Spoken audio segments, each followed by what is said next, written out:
Punjabi radio USA ਪੇਸ਼ ਕਰਦਾ ਹੈ ਅੱਜ ਦਾ ਦਿਨ ਸਿੱਖ ਇਤਿਹਾਸ ਵਿੱਚ।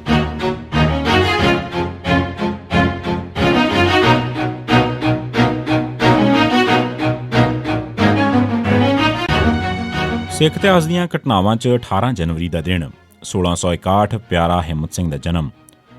ਪੰਜ ਪਿਆਰਿਆਂ 'ਚੋਂ ਇੱਕ ਭਾਈ ਹਿੰਮਤ ਸਿੰਘ ਦਾ ਜਨਮ 19 ਜਨਵਰੀ 1961 ਦੇ ਦਿਨ ਕਰਨਾਟਕ ਦੇ ਸ਼ਹਿਰ ਪੁਰੀ, ਜਿਸ ਨੂੰ ਹੁਣ ਜਗਨਨਾਥਪੁਰੀ ਕਹਿੰਦੇ ਨੇ, 'ਚ ਭਾਈ ਗੁਲਜ਼ਾਰੀ ਦੇ ਘਰ ਹੋਇਆ। ਉਹ 7 ਦਸੰਬਰ 1705 ਦੇ ਦਿਨ ਚਮਕੌਰ ਦੀ ਲੜਾਈ 'ਚ ਸ਼ਹੀਦ ਹੋਏ ਸਨ। 1736 ਭਾਈ ਹਕੀਕਤ ਸਿੰਘ ਤੇ ਭਾਈ ਅਰਜਨ ਸਿੰਘ ਵਧਾਵਣ ਸ਼ਹੀਦ ਹੋਏ। ਭਾਈ ਹਕੀਕਤ ਸਿੰਘ ਪਹਿਲਾਂ ਹਕੀਕਤ ਰਾਏ ਤੇ ਭਾਈ ਅਰਜਨ ਸਿੰਘ ਨੂੰ 18 ਜਨਵਰੀ 1735 ਦੇ ਦਿਨ ਸ਼ਹੀਦ ਕੀਤਾ ਗਿਆ ਸੀ। ਭਾਈ ਅਰਜਨ ਸਿੰਘ ਭਾਈ ਹਕੀਕਤ ਸਿੰਘ ਦੇ ਸਕੇ ਮਾਮਾ ਸਨ। ਭਾਈ ਹਕੀਕਤ ਸਿੰਘ ਭਾਈ ਬਾਕਮਲ ਦੇ ਪੁੱਤਰ ਤੇ ਭਾਈ ਨੰਦ ਲਾਲ ਪੁਰੀ ਦੇ ਪੋਤੇ ਸਨ। ਇਹ ਪਰਿਵਾਰ ਗੁਰੂ ਅਰਜਨ ਸਾਹਿਬ ਵੇਲੇ ਤੋਂ ਹੀ ਸਿੱਖੀ ਨਾਲ ਜੁੜਿਆ ਹੋਇਆ ਸੀ। ਇੱਕ ਸੋਮਾ ਤਾਂ ਇਸ ਪਰਿਵਾਰ ਦਾ ਗੁਰੂ ਨਾਨਕ ਸਾਹਿਬ ਵੇਲੇ ਸਿੱਖ ਪੰਥ ਨਾਲ ਸ਼ਾਮਲ ਹੋਣ ਦਾ ਜ਼ਿਕਰ ਵੀ ਕਰਦਾ ਹੈ। 1841 ਮਹਾਰਾਜਾ ਸ਼ੇਰ ਸਿੰਘ ਵੱਲੋਂ ਲਾਹੌਰ ਤੇ ਕਬਜ਼ਾ। ਡੋਗਰਿਆਂ ਹੱਥੋਂ ਮਾਰੇ ਜਾਣ ਵਾਲੇ ਮਹਾਰਾਜਾ ਨੌ ਨਿਹਾਲ ਸਿੰਘ ਦਾ ਸੰਸਕਾਰ 8 ਨਵੰਬਰ ਨੂੰ ਕੀਤਾ ਗਿਆ। ਉਸ ਦੇ ਨਾਲ ਉਸ ਦੀਆਂ 2 ਰਾਣੀਆਂ ਤੇ 4 ਗੋਲੀਆਂ ਜ਼ਬਰਦਸਤੀ ਜਿਉਂਦੀਆਂ ਸਾੜ ਦਿੱਤੀਆਂ ਗਈਆਂ। ਇਸ ਸਮੇਂ ਭਾਵੇਂ ਮਹਾਰਾਜਾ ਰਣਜੀਤ ਸਿੰਘ ਦਾ ਦੂਜਾ ਪੁੱਤਰ ਸ਼ੇਰ ਸਿੰਘ ਮੁਕੇਰੀਆਂ ਤੋਂ ਲਾਹੌਰ ਪਹੁੰਚ ਗਿਆ ਸੀ, ਪਰ ਧਿਆਨ ਸਿੰਘ ਡੋਗਰਾ ਉਸ ਨੂੰ ਮਹਾਰਾਜਾ ਬਣਾਉਣ 'ਚ ਕਾਮਯਾਬ ਨਾ ਹੋ ਸਕਿਆ। ਸੰਧਾਂ ਵਾਲੀਆਂ ਤੇ ਹੋਰ ਸਰਦਾਰਾਂ ਨੇ ਉਸ ਦੀ ਮੁਖਾਲਫਤ ਕੀਤੀ। ਅਖੀਰ ਮਜਬੂਰ ਹੋ ਕੇ ਡੋਗਰਿਆਂ ਨੂੰ ਚੰਦ ਕੌਰ ਯਾਨੀ ਖੜਕ ਸਿੰਘ ਦੀ ਪਤਨੀ ਤੇ ਨੌ ਨਿਹਾਲ ਦੀ ਮਾਂ ਨੂੰ ਰਾਣੀ ਮੰਨਣਾ ਪਿਆ। ਭਾਵੇਂ ਵਕਤੀ ਤੌਰ ਤੇ ਉਹਨਾਂ ਨੇ ਇਹ ਮਨਜ਼ੂਰ ਕਰ ਲਿਆ, ਪਰ ਉਹ ਅੰਦਰੋਂ ਵਿਸ਼ ਘੋਲਦੇ ਰਹੇ ਤੇ ਉਸ ਨੂੰ ਰਾਹ 'ਚੋਂ ਹਟਾਉਣ ਵਾਸਤੇ ਤਰਕੀਬਾਂ ਕੱਢਦੇ ਰਹੇ। ਇਸ ਮੌਕੇ ਉਹਨਾਂ ਨੇ ਇਹ ਚਲਾਕੀ ਕੀਤੀ ਕਿ ਗੁਲਾਬ ਸਿੰਘ ਡੋਗਰਾ ਰਾਣੀ ਦੇ ਰਾਸ ਹਾਸਲ ਕਰਨ ਵਾਸਤੇ ਰਾਣੀ ਚੰਦ ਕੌਰ ਨਾਲ ਰਲ ਗਿਆ ਤੇ ਧਿਆਨ ਸਿੰਘ ਰਾਜਾ ਸ਼ੇਰ ਸਿੰਘ ਨਾਲ ਹੋ ਗਿਆ।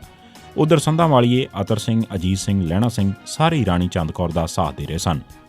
ਨਵੰਬਰ 1840 ਤੋਂ ਦਸੰਬਰ 1840 ਤੱਕ ਰਾਣੀ ਚੰਦ ਕੌਰ ਮਹਾਰਾਣੀ ਬਣ ਕੇ ਰਾਜ ਕਰਦੀ ਰਹੀ। ਉਧਰ ਡੋਗਰੇ ਸ਼ੇਰ ਸਿੰਘ ਨੂੰ ਸਾਰੀਆਂ ਖਬਰਾਂ ਪਹੁੰਚਾਉਂਦੇ ਰਹੇ। ਹੁਣ ਡੋਗਰਿਆਂ ਨੇ ਰਾਣੀ ਚੰਦ ਕੌਰ ਦੇ ਅੰਗਰੇਜ਼ਾਂ ਨਾਲ ਰਲੇ ਹੋਣ ਦਾ ਪ੍ਰਚਾਰ ਕਰਨਾ ਸ਼ੁਰੂ ਕਰ ਦਿੱਤਾ। ਉਹਨਾਂ ਨੇ ਚੇਤ ਸਿੰਘ ਬਾਜਵਾ ਦੀਆਂ ਨਕਲੀ ਚਿੱਠੀਆਂ ਵਾਂਗ ਰਾਣੀ ਦੀਆਂ ਜਾਲੀ ਚਿੱਠੀਆਂ ਵੀ ਤਿਆਰ ਕਰ ਲਈਆਂ। ਡੋਗਰਿਆਂ ਦੇ ਇਸ ਖਤਰਨਾਕ ਪ੍ਰੋਪੇਗੰਡੇ ਦਾ ਭੋਲੇ ਤੇ ਜਜ਼ਬਾਤੀ ਹਮਾਇਤੀ ਸਿੱਖ ਫੌਜੀਆਂ ਤੇ ਬਹੁਤ ਛੇਤੀ ਅਸਰ ਹੋ ਗਿਆ। ਇਸ ਪ੍ਰਚਾਰ ਕਾਰਨ ਫੌਜ ਦਾ ਇੱਕ ਵੱਡਾ ਹਿੱਸਾ ਸ਼ੇਰ ਸਿੰਘ ਦਾ ਹਮਾਇਤੀ ਹੋ ਗਿਆ ਤੇ ਚੰਦ ਕੌਰ ਦੀ ਮੁਖਾਲਫਤ ਕਰਨ ਲੱਗਾ।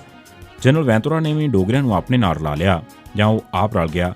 ਸੁਚੇਤ ਸਿੰਘ ਡੋਗਰਾ ਵੀ ਸ਼ੇਰ ਸਿੰਘ ਨਾਲ ਆ ਮਿਲਿਆ।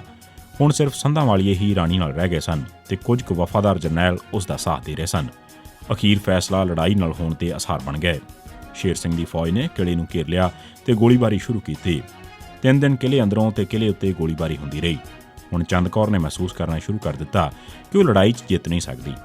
ਇਸ ਕਰਕੇ ਉਸਨੇ ਹਕੂਮਤ ਸ਼ੇਰ ਸਿੰਘ ਦੇ ਹਵਾਲੇ ਕਰਨੀ ਮਨਜ਼ੂਰ ਕਰ ਲਈ। 18 ਜਨਵਰੀ 1841 ਦੇ ਦਿਨ ਸ਼ੇਰ ਸਿੰਘ ਦਾ ਲਾਹੌਰ ਤੇ ਮੁਕੰਮਲ ਕਬਜ਼ਾ ਹੋ ਗਿਆ। ਉਹ 20 ਜਨਵਰੀ 1841 ਨੂੰ ਪਹਿਲੀ ਵਾਰ ਲਾਹੌਰ ਦੇ ਤਖਤ ਤੇ ਬੈਠਾ। 1987 ਦਰਬਾਰ ਸਾਹਿਬ ਤੇ ਕਈ ਹੋਰ ਗੁਰਦੁਆਰਾ ਸਾਹਿਬਾਨਾਂ ਵਿੱਚ ਪੁਲਿਸ ਦਾਖਲ ਹੋਈ।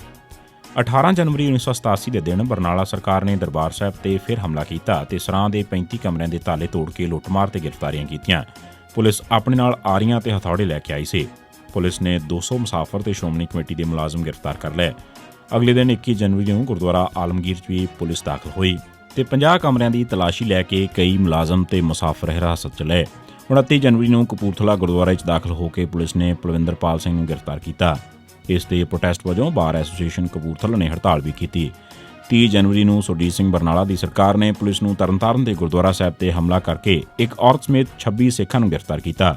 ਅਗਲੇ ਦਿਨ 31 ਜਨਵਰੀ ਨੂੰ ਝਾਵਾਂ ਹੁਸ਼ਿਆਰਪੁਰ ਦੇ ਗੁਰਦੁਆਰੇ 'ਚ ਦਾਖਲ ਹੋ ਕੇ ਪੁਲਿਸ ਨੇ ਪਾਠਕਾਰ ਦੇ ਗ੍ਰੰਥੀ ਤੋਂ ਇਲਾਵਾ ਬਲਵਿੰਦਰ ਸਿੰਘ, ਰਜਿੰਦਰ ਸਿੰਘ, ਕਸ਼ਮੀਰ ਸਿੰਘ ਤੇ ਕੁਝ ਹੋਰਾਂ ਨੂੰ ਗ੍ਰਿਫਤਾਰ ਕੀਤਾ। ਪੁਲਿਸ ਗੁਰਦੁਆਰੇ 'ਚੋਂ ਚੜਾਵਾ ਤੇ ਕਈ ਹੋਰ ਸਮਾਨ ਵੀ ਨਾਲ ਲੈ ਗਈ। ਇਹ ਸੀ ਸਿੱਖ ਇਤਿਹਾਸ ਦੀਆਂ ਘਟਨਾਵਾਂ 'ਚ 18 ਜਨਵਰੀ ਦਾ ਦਿਨ।